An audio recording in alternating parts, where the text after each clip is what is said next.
Everything is fine. You know this. The bills are paid. The doors are locked. Nobody is angry at you. By every measurable standard, you are safe. And yet something inside you is still scanning, still waiting, still bracing for something that hasn't happened yet. You tell yourself to relax. You can't. And the real reason why is far stranger than stress or anxiety. Your brain is not broken. It is doing exactly what it was built to do. The problem is it was built for a world that no longer exists. Deep inside your brain runs something called the default mode network. When you are not focused on a task, when you are lying in bed or staring at the ceiling, this network switches on. Most people assume a quiet mind is a resting mind. It is not.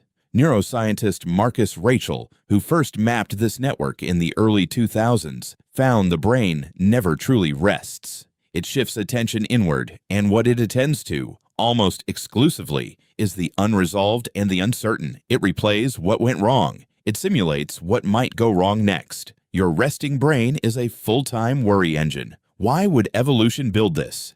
Go back 200,000 years. In that world, the cost of a false alarm was almost nothing. You heard a sound, assumed danger, ran, and it was just wind. Wasted energy. That is all. But missing a real threat was everything.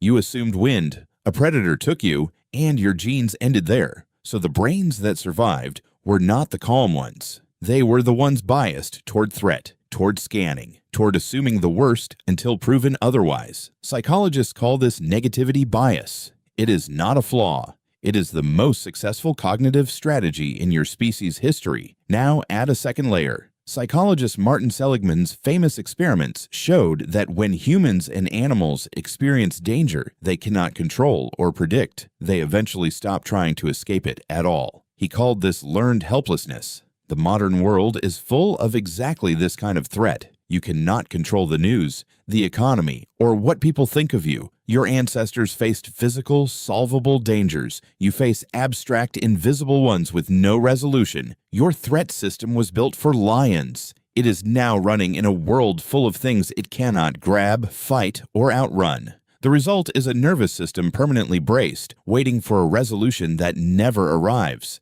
There is one more layer, and it is the most counterintuitive. Neuroscientist Lisa Feldman Barrett found that emotions are not reactions to the world. They are predictions the brain generates before events even occur, based on every painful pattern you have learned. If your past holds enough uncertainty, your brain learns to predict threat as its default. You feel the tension before anything has happened. The feeling becomes its own evidence. Something must be wrong. You can feel it. But the feeling is a forecast built from history, not a reading of the present. These three systems stack together, a default mode wired for worry, a threat response biased toward false alarms, and a predictive brain shaped by past pain, produce a mind that cannot simply decide to feel safe. The knowing that everything is fine lives in the newest, thinnest layer of your brain. The not feeling safe lives in structures older than language. You are trying to overwrite hardware with software. The hardware always wins.